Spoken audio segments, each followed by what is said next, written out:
Hey guys, welcome back to the channel. Today we're going to be making our end of the season or second harvest vegetable soup, and we're going to be canning it, except we're going to make a canning video without any actual canning. So hang on and we'll show you how we do that.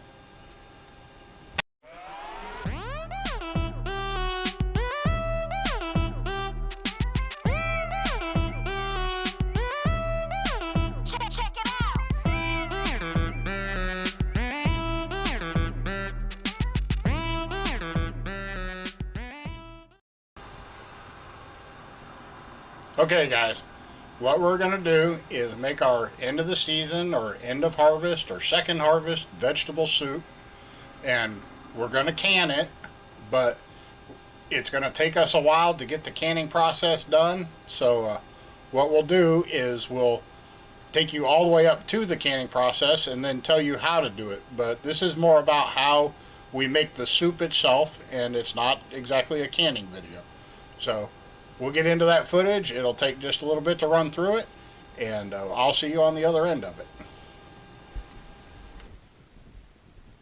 Okay guys, today we're going to be canning what we call second harvest vegetable soup, and we're going to be calling on all kinds of ingredients that we've grown in the garden, and coming from various stages. We're going to pull some of these, like these carrots here, we'll pull out of cold storage, and we got some frozen sweet corn that we had in the freezer there, and some peas that we grew earlier in the year and put them in the freezer. But we've got these things thawing. We've got our jars out and they're all ready to go. I think we're going to go with 28 quarts this year, and it's a little less than we normally make, but it should be plenty to get us through the winter.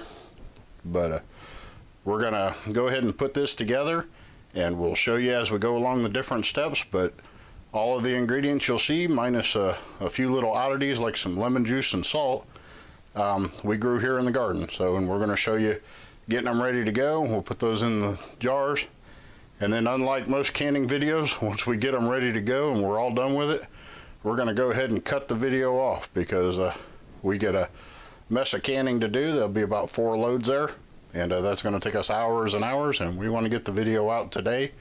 So just rest assured that we'll take it right up to the canner in the video, and the only thing you're going to be missing is pulling them back out of the canner. They'll still look the same, they'll just be hot.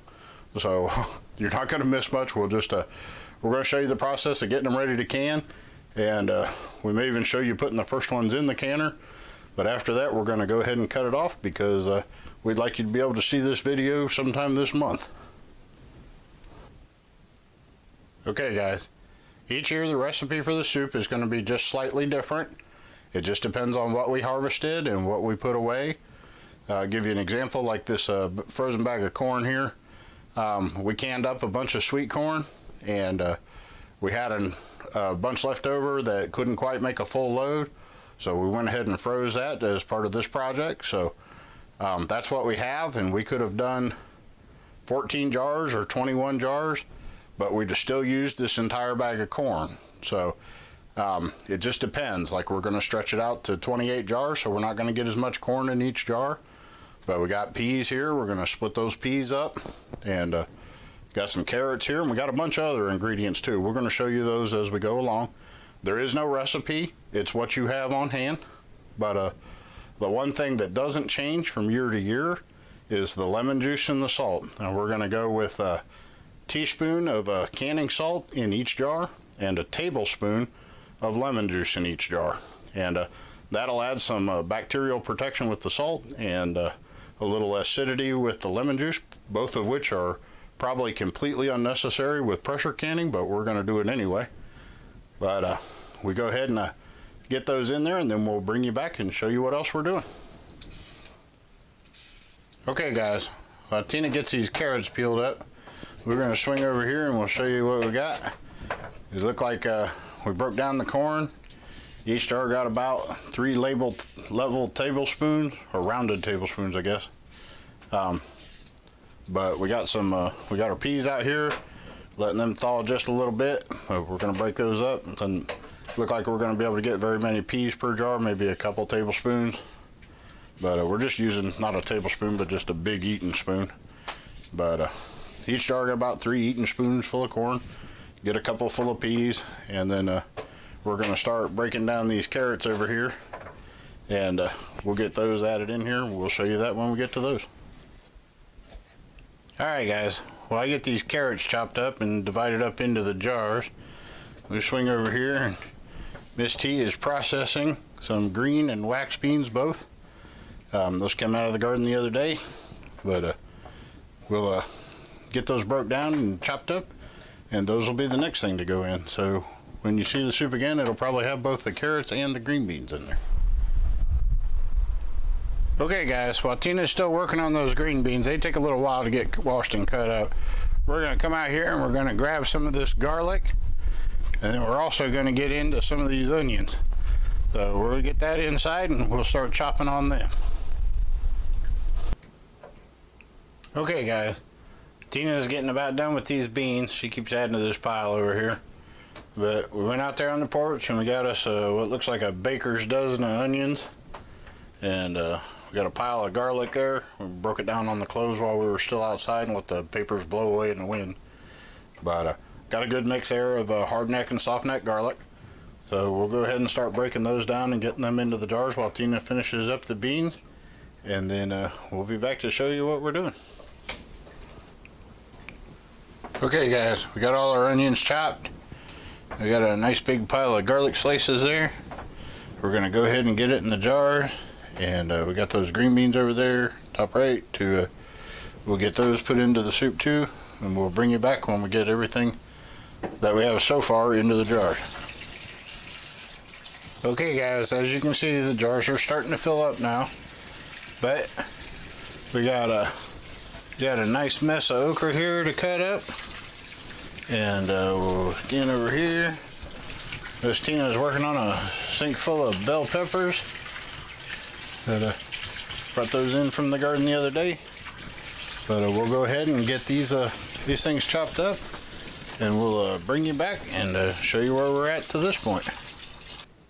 Okay guys, we're getting real close. Tina's out here picking out the tomatoes for what we'll use for the sauce of the soup, and we'll slip back over here into the kitchen, and I got some yellow squash here. We're going to bust those up. We're going to put them here in the tops of the jars, and then we'll be ready to show you what we're going to do next with the tomatoes. But we'll get those cut up. We got the peppers and okra in there now, so we're getting close. Okay guys, this is where we kind of switch gears. Tina has been taking the tomatoes and boiling them to split the skin. Then she puts them over here to cool, and once they've cooled, they come over here. She'll go ahead and skin them out. Then they'll come straight over to me. They'll go through the blender, and then we'll start filling up the jars. But this is going to be one of the last steps, so I'll be back to talk to you in just a minute. Okay guys, we got the tomatoes in them, and you don't need to adjust your sets. The tomatoes are actually pink when you blend them up, so they'll turn red when they process in the canner. It's not a problem. But the soup is done. Now what we'll do is we'll top the jars off to a 1-inch headspace, and we'll get them in the canner, and then I'll have to look up the processing time, because we'll process it. I'll have to go through the ingredients, and whichever one processes the longest, we're going to process the whole jar for that time. So we'll get those processed and put them up, and we'll be glad to have them come the middle of winter. But this is as far as I'm going to take you with the video, because we got a lot of work in putting them, topping them off, getting them ready to go, running them through the can. We got 4 loads there. It's going to take hours and hours, so I want to get this video out tonight. But that's the soup.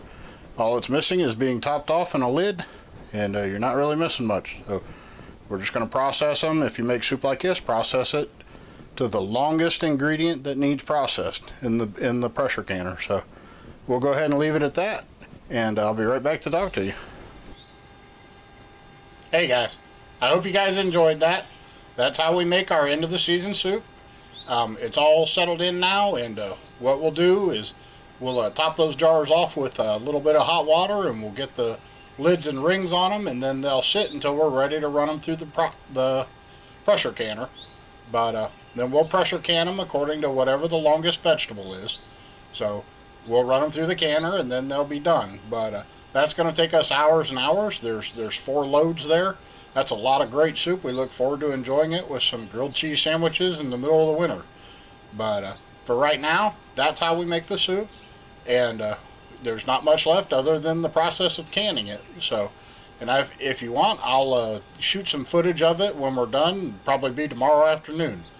But if you wanted to see what it looks like, then leave me a comment down below or something, and just let me know you have an interest in seeing it, so I know whether to take the time to shoot the video footage. But it's a great soup. We really enjoy it. It tastes a little bit different each year because each year it has a little bit different ingredients. It's just whichever we had excess of or whatever was coming off at the time right at the end. But it's all basically the same. It ends up a tomato vegetable soup that goes great with a grilled cheese sandwich. So anyway, if you like the video, guys, I'm going to quit blathering. So if you like the video, go ahead and hit that thumbs up button. We really appreciate it. And if you didn't like the video, hit the thumbs up button anyway. That'll show them. But if you want, leave us a comment down below. Like I said, let us know if you want to see footage of the done soup. That's fine. I'll shoot a little clip and put it in tomorrow's video or something. But if you like the content here on the channel, we sure hope you'll subscribe. If you're new here, go ahead, hit that bell next to the subscribe button. That'll send you notifications whenever we release a new video. But we appreciate it. If it's your first time by the channel, please do go ahead and subscribe and check us out and see what we got going on and become part of the process. We kind of let our viewers guide where the channel goes, so the more you watch and the more you have to say in the comments, the more you'll probably enjoy the channel. So anyway, I'm going to let you guys go, and we'll see you guys in the next one.